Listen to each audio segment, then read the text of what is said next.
De volta para uma conversa de peso com Zeca Brochia. Zeca, te provocava aí antes do intervalo, né?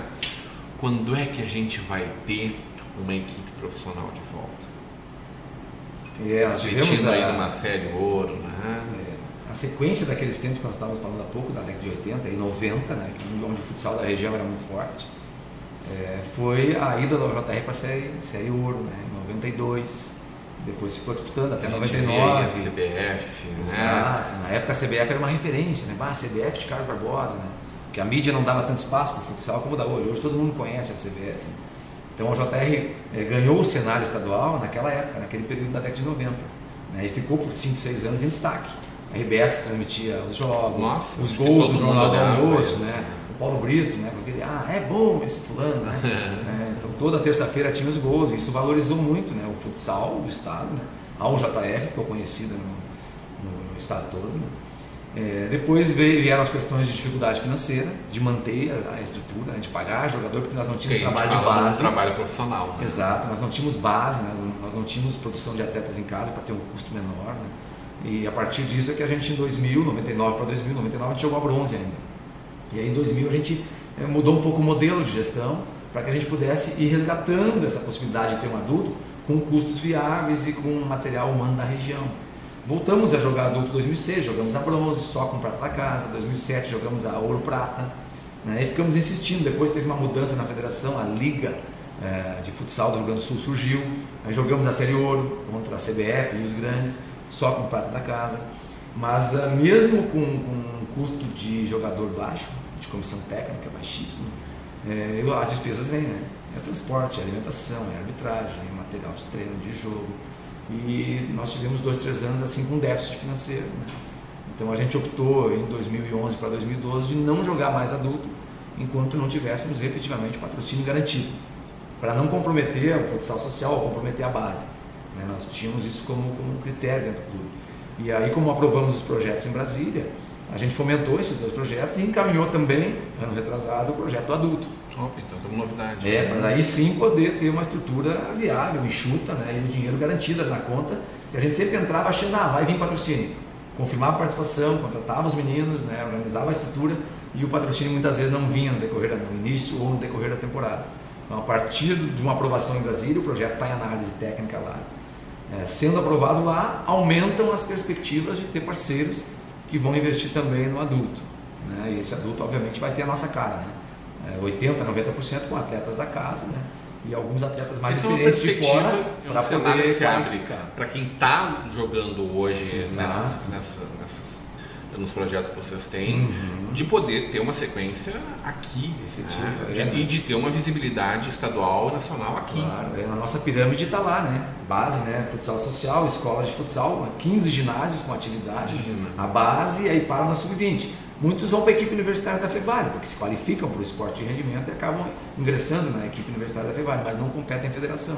Então, resgatando o adulto ajuda muito no motivacional de toda a estrutura, né, e dá a possibilidade desses meninos que na sub-20 ainda não tem proposta para sair, aqueles que querem viver do esporte de rendimento e se dispõem a sair da região e da cidade, outros não querem, outros preferem ficar jogando aqui, estudando, fazendo faculdade, se qualificando para o mercado de trabalho além do esporte.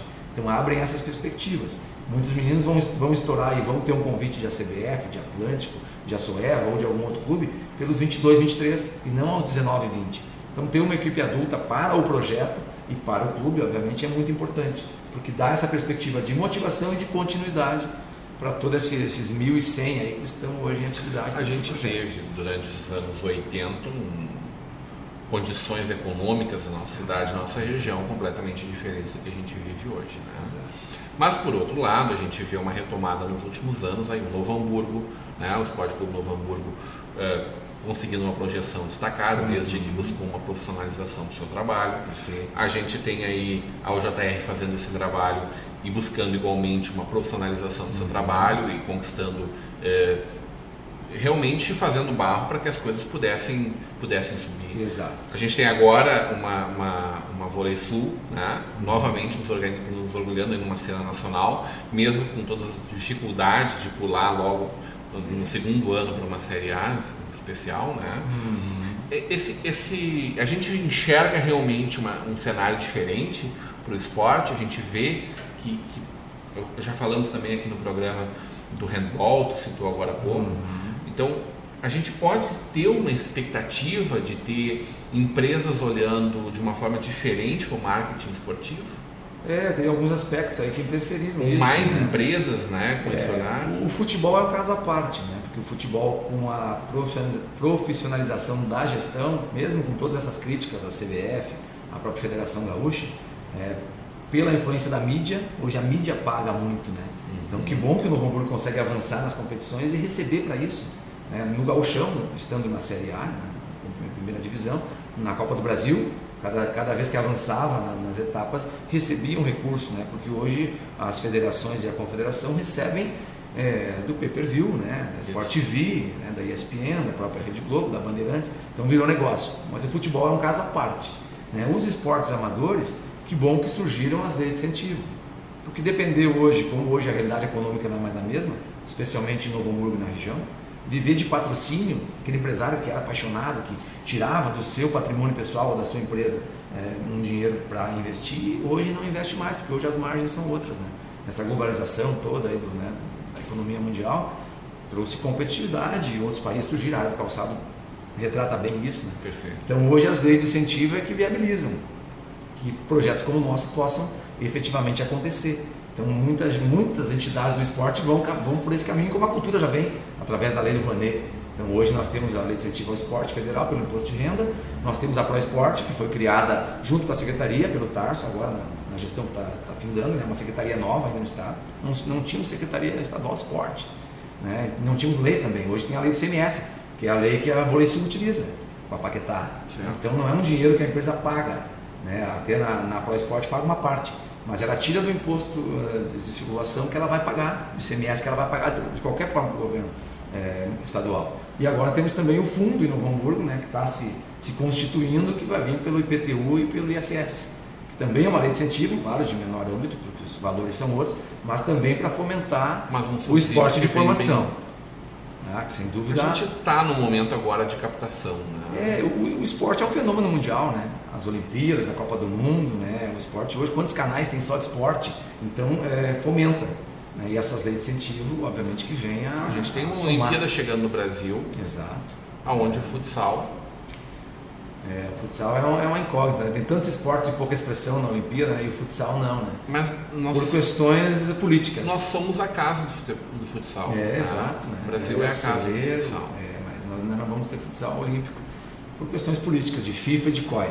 Mas ele é um esporte muito praticado no mundo sem inteiro. Dúvida, né? No país tem representatividade. Não, no mundo inteiro, eu acho que ele tem representatividade para estar, né? Para estar numa Olimpíada. Né? Esperamos que isso venha a ser resolvido, né? Daqui a algum tempo. Bem mais do que o badminton, por exemplo. Com certeza, né? Com certeza. Sem desmerecer nós o que pessoal somos, do outro lado do país. Todo esporte tem seu valor, né? Mas nós que somos do futsal estamos nessa expectativa, né? Porque se tornando olímpico, obviamente que vai acrescentar. Mas vem numa crescente, né? Os mundiais estão aí, né? A Liga Nacional está aí, né? Então, o futsal hoje é uma perspectiva profissional também. Nós temos um menino aqui do bairro Guarani, o Pablo, está conosco desde sub-9 e sub-10, que foi no primeiro ano de sub-20, ano passado, ele é 9-6, né? Ele já foi para o Minas Tênis Clube, no primeiro ano de sub-20. Então ele está lá num time de Liga Nacional, né? E com perspectivas profissionais, estudando e fazendo aquilo que ele gosta, né? Descoberto jogando aqui na JR. Como faz para a empresa poder apoiar, fazer parte desse projeto? A lei de incentivo ao esporte é muito simples de ser utilizada. Existe um desconhecimento da lei, né, por muitos empresários. Existe uma cultura de que não é tão fácil assim deduzir. Isso melhorou, mudou completamente. Completamente. Às vezes é desconhecimento. Até quem nos ajudou muito nessa descoberta foi o pessoal da Boteiro, Calçados Boteiro de Parobé. O Loureiro, que é o contador lá, quando nós fomos visitar, em 2008 nós fomos lá visitar a empresa, e ele disse que nós temos 10 mil reais para doar, mas nós só tínhamos cadastro no CMDCA, era o Fundo Criança, que também é 1% do imposto de renda. Nós não estávamos cadastrados em Brasília no esporte. Né? E ele disse para nós, olha, depois que eu descobri como é que funciona a lei, e a gente utiliza tudo que pode. Porque até eu desconhecer, eu achava, não quero nem saber desse negócio de lei de incentivo, deve ser muito complexo, pode expor as coisas da empresa e tal.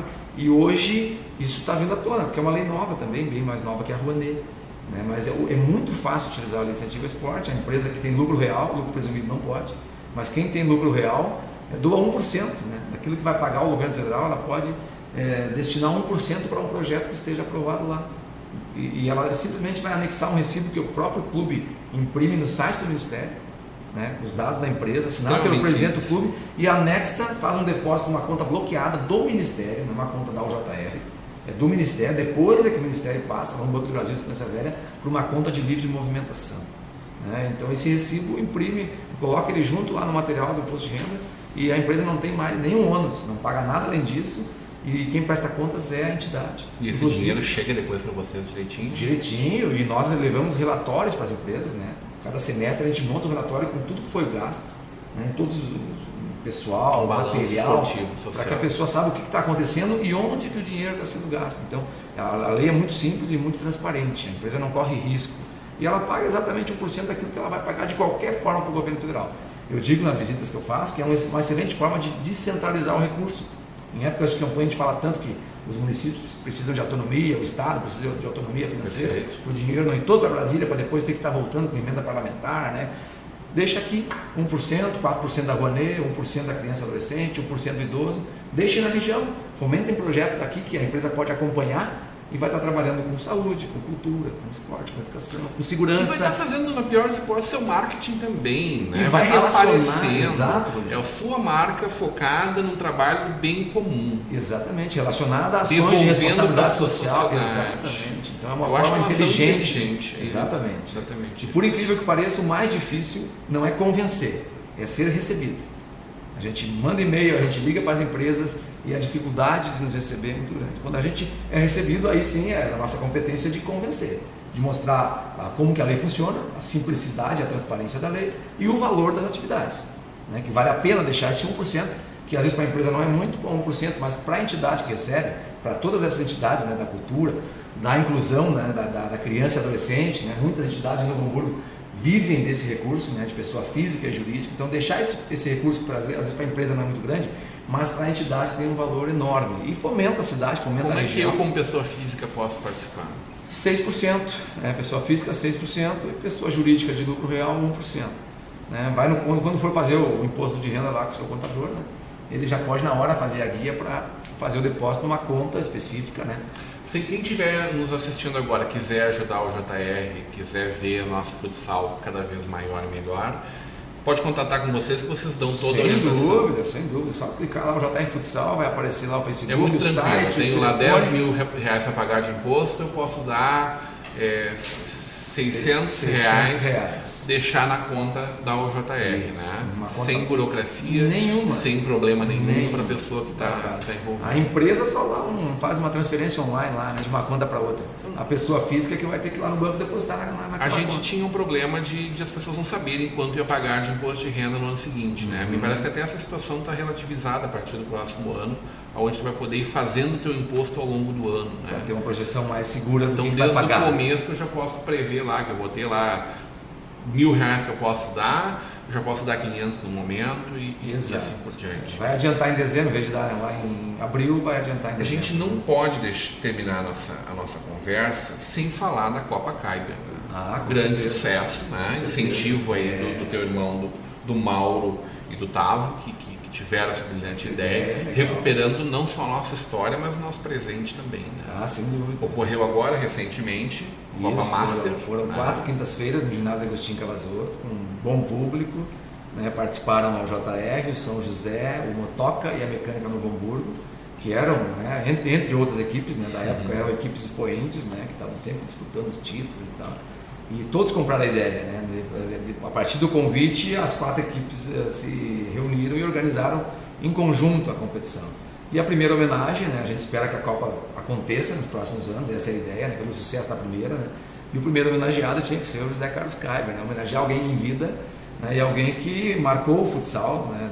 da região, era presidente da Liga Hamburguense de Futebol de Salão na época, né? Quando fez o convite em 78 para o Mauro, para montar uma equipe para participar do torneio de verão, que na época era um sucesso. Né? E aí, a partir desse convite, surgiu a JR, né? Oriunda dos grupos de jovens da Igreja Católica do Rincão. Então o Kyber tinha que ser o primeiro homenageado, ficou muito feliz, muito Imagina contente. a alegria. É do esporte, né? É do esporte, é colunista do Jornal NH, né? Então ele ficou contente e a repercussão foi muito legal. Quase 40 anos depois de tudo começar. Exatamente, mais do que pela questão da competitividade, porque o tempo passa, né? O talento continua o mesmo, mas a velocidade das pernas e do raciocínio às vezes não é mais a mesma. Mas a integração, pessoas que não se viam há 15, 20 anos e se reencontraram no Agostinho Cavazotto para fazer futsal e para confraternizar. Foi muito bacana. Foi uma grande festa. Foi uma grande festa. Vida longa para essa festa aí. Exatamente. Ela tem essa segunda, terceira e várias edições. Exato. Zeca, grande prazer conversar contigo. Muito sucesso para o OJR. Vamos ver esses projetos bombando cada vez mais.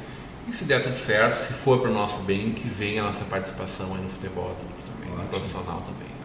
Eu que agradeço o espaço, né? Sempre que a gente puder estar divulgando nossas ações, valorizando nossos parceiros, né? Fomentando o esporte, a inclusão, a gente está aí para isso. Sempre que a gente puder ajudar a fomentar o esporte, estamos à tua disposição. Muito obrigado. Hoje, numa conversa de peso com Zeca Brochino. Continue agora com a programação da nossa TV NH e da nossa rede comunidade de televisão.